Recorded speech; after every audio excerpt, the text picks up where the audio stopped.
Not gonna lie, I've been writing and rewriting this script so many times now, and I just can't seem to find the right words. I keep Google searching why Leni Robredo is my president, why she should be yours. But then I realized all those Google searches, those are not my words. So today, here are mine. For the most part, pangit pa din ang situation ng LGBT rights at talagang kulang pa at medyo mababa yung sitwasyon.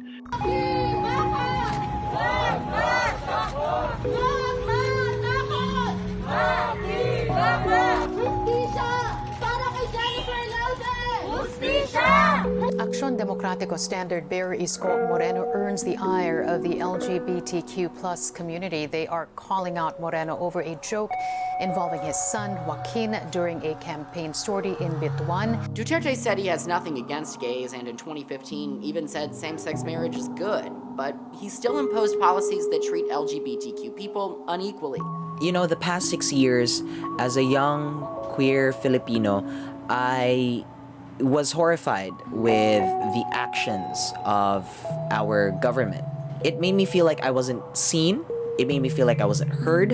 It made me feel like I wasn't even valued. We are appalled by the apparently arbitrary killing of 9 activists in simultaneous police-military operations in Batangas, Cavite, Laguna, and Rizal provinces surrounding the Metro Manila area in the Philippines. And also, as a person who cares for this country and who wants to fight for his rights, I feel like I'm in constant danger of being silenced. Now, I am in no way of trying to put anyone in a bad light. I am merely speaking from my experience, and I'm merely speaking from what I've seen, what I've read, and what I've heard on the news, and how I interpreted the news. Now, you could totally say, nah, hey, that's not happening to us, that's not happening to me. But yeah, that's not happening to you, but that's happening to me. There's a difference. Just because it's not happening to you, just because you don't experience it, that doesn't mean it's not happening to somebody else. You know what? This isn't even about like somebody else or the other candidates or the current government. This is about why I'm voting for Leni Robredo and Kiko Pangilinan.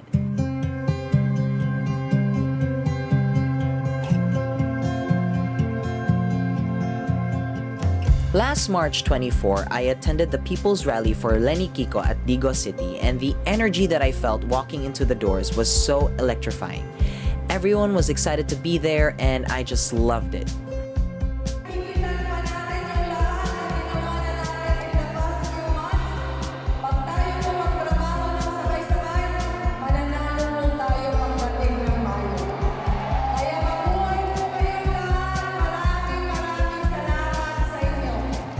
In the past few years, I've seen the Office of the Vice President work diligently and tirelessly under Leni Robredo's guidance. Even with limited budget, they were able to do so much. And this was only enhanced when the pandemic started. Whatever the current government lacked, they were there to fill in the gaps.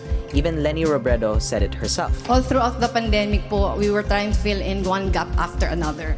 Now, the Office of the Vice President is ISO certified, meaning they meet the international quality of standards. And also, for 2018, 2019, and 2020, they met the highest rating for the Commission on Audit. So if that doesn't speak about the quality of service and integrity that they can offer to you, I don't know what does. Not to mention, out of all the candidates, Leni Robredo and Kiko Pangilinan, they are probably the leaders who inspire me as a citizen to do better, to love, to care, and to strive for a better country. All the values that we Filipinos care for. You can even see that in the people who showed up to that rally on that day. Some people were giving out food, some people were giving out free water. When the rally ended, everybody stayed to clean up. Now, we only have a few more days till voting. Before you choose the people who will represent this country for the next 6 years, please, please, please, I urge you to think about who it is you want to be seated up there. Think about integrity. Think about all the things that us Filipinos stand for. think about our history as Filipinos, I hope you will choose the right people to represent this country, because at the end of the day, it is not them who will suffer for their actions in government, but it is us, it is our children, it's the future generations, it's the Philippines as a whole who will suffer. So please, May 9, go vote and vote wisely.